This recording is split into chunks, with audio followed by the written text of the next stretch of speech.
Hey guys, we are at episode, I believe, number 30 of Daily Thoughts with David Coleman. Sorry. Today we're going to talk about the cryptocurrency, Bitcoin, Ethereum pump that has happened because of the SVB meltdown, the bank meltdown. But before we get started, I would love for you guys to go ahead and subscribe below, like the video, and go check out some more videos on the channel. I talk about a whole bunch of different topics, and I really enjoy talking to you guys and making content. So if you enjoy what we're talking about here, or my channel, or me in general just talking, please go ahead and subscribe. Let's talk about Bitcoin. Let's talk about other assets besides banks and cash and bonds and stuff like that. As you know, in the last video that we talked about, SVB, Silicon Valley Bank, can't think right now, is it's the first big bank to go under in this banking crisis right now, and one of the biggest, the second largest bank to go under in the history of the United States of America. $200 billion, yeah, 200 billion, yes, $200 billion, I'm gonna say 200 trillion, that'd be crazy. $200 billion in assets down the drain. Thankfully, the Fed and FDIC came in and are going to insure all the deposits. That being said, the FDIC is going to be covering those deposits with increased fees from other FDIC banks. So it's actually bad news for everybody else, not just SVB holders. So this is a bailout without having to actually have a bailout and put it through Congress, which is what I think they probably did this for. They're just going to raise fees on the FDIC across the board for all banks. And so every other bank and every other consumer out there who has their money in a bank will now be paying for the poor money mismanagement of the SVB bank and not having proper risk management. So, cryptocurrency. Bitcoin pumped back over 24,000, and which I did not think was going to happen. And I am kind of upset and not very happy that the reason it did go over 24,000 is because of a bank failure and multiple bank failures now at this point. However, that being said, I'm a big crypto guy. I took my money out of banks. I think I have some money in banks just for spending, bills, my checking account. Not a whole lot in there. Almost all of my net worth is in NFTs and cryptocurrency right now. A lot of it's in Bitcoin, a lot of it's in swing trades, a lot of it's in NFTs. NFTs are kind of in a weird place right now. However, cryptocurrency is doing very well comparably to the other parts of the market. I believe at one point Bitcoin was up over almost 17 or 18% today, which is fantastic. Bitcoin over 24,000.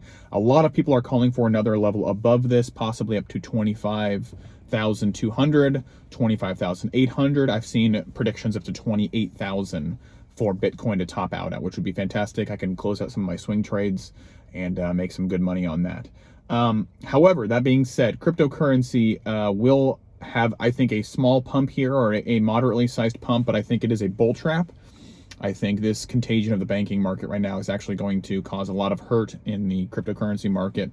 The reason being, I think the economic conditions of the country are going to worsen quickly. And that is going to drive liquidity and dry up liquidity in the crypto market, specifically because crypto is it's easy to get in and out of. And also on top of that, it's very unpredictable. And more so than banks and stocks, even though recently we've seen a lot of unpredictability around stocks and banks and bonds and stuff like that. So I think cryptocurrency in general is a fantastic idea. However, I don't think we're going to be pumping up to 50K Bitcoin, 72K Bitcoin, 100K Bitcoin. That seems unlikely to me unless there is a giant push towards Bitcoin by some big institutions, which it could happen. It could happen. But I'm going to reserve my prediction for that for a while.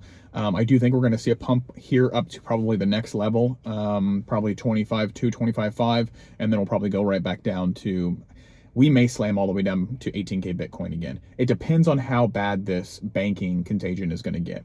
If this really starts hitting mortgages and unemployment and the ability to get liquidity for all different kinds of markets, business loans, and we really see some nasty stuff, we could see some really, really bad liquidity concerns when it comes to Bitcoin and other cryptocurrencies where people are pulling their money out in order to preserve it in cash for the time being while things go to absolute HE double hockey sticks.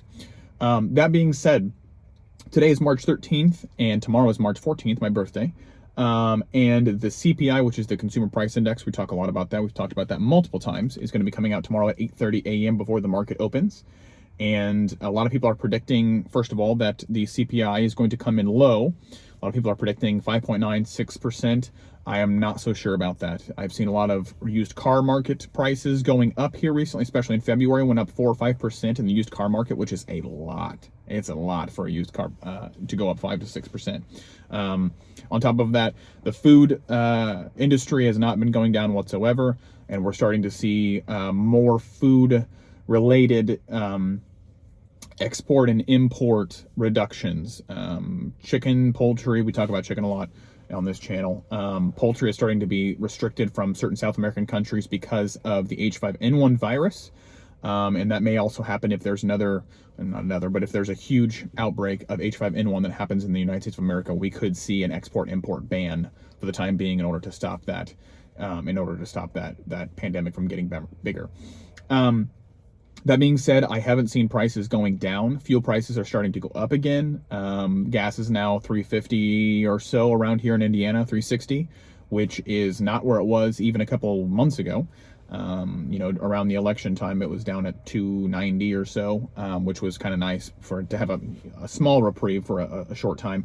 But it's starting to go back up again, and so we know that that's going to factor into the CPI, and other things will as well. Housing, it seems to be stalling out though, and the prices are starting to go down because I think people are realizing the demand is going way down and they just want to get out from under these houses. So that will also affect the liquidity in the housing market though. If people are not building new houses, if people are not buying new houses, then all the people that are working to build new houses and mortgage lenders and realtors and all these people are going to start drying up and their jobs are going to start to go away, which is going to reduce liquidity in the market again. So that being said, when it comes back to cryptocurrency, the CPI report, which is coming out tomorrow, like I said, at 8:30 a.m. is going to be a huge determining factor when it comes to the way that the crypto market's going to go. I'm not going to say one way or the other. If it comes in high, I don't know if that's going to reduce crypto. If it comes in low, I don't know if there's going to be a pump. Nobody can tell in the crypto market right now because I don't think anybody knows to begin with. That being said, I do think CPI coming out tomorrow is going to be very important when it comes to rate hikes. That's what's really going to affect crypto, in my opinion. The rate hikes that will be happening not this week, but next week. If the Fed decides to continue to raise rates through this giant banking crisis, we are going to have a serious problem in crypto and across the board in financials. And I say that because we're at, I don't even know what our terminal rate is, like 5.25 or something like that. Somewhere around there. I think it's 5.25 to 5.50 right now. So some people are saying no rate hikes at all because of the SVB deal and because of the bank crisis. Some people are saying 25 basis points again, like we had last month. We will see. In my opinion, I think if the Fed continues to raise rates, we are going to see an absolute slaughter of the banking industry, and I don't think anybody wants that. I don't think the Fed wants that either. So I think we'll see a total pause on rates for now. But with that said, if we pause rates, we will see continued inflation across the market, and that gets really scary really quickly, where we get into hyperinflation because we can't dry up the liquidity in the market fast enough in order to fight inflation, in order to get out of that spiral.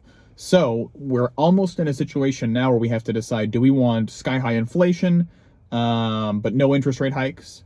Or do we want interest rate hikes, but we break the financial industry, the banking industry, brokerages, because they are not able to make money with these high interest rates? That's the decision we're kind of going to have to make here in the next couple of weeks. Well, I'm not going to have to make it, thank God. But Jerome Powell, the Fed, and Janet Yellen will be in there, and a whole bunch of other Treasury people will be in there to weigh in on that. So we'll see. I'll keep you guys updated later this week on what happens, especially with CPI. But I appreciate you watching. Sorry this kind of got off onto a different subject that wasn't crypto. However, I'm going to bring this back to that. Crypto will be seriously affected by CPI and by those Fed rates. So we'll see what happens with crypto. Regardless, if you guys enjoyed the video, if you guys want to talk more about financials and CPI and interest rates, please go ahead and comment below, subscribe, like the video, and make sure you go to my Instagram, which is David Coleman YT, my Twitter, which I'm on quite frequently, which is Colma63ETH, my Rumble, where I can say a lot more things that I can't say on YouTube, which is David Coleman 27, or just David Coleman. And I think that's it. So I really appreciate you guys watching, and I will see you on the next one. Bye.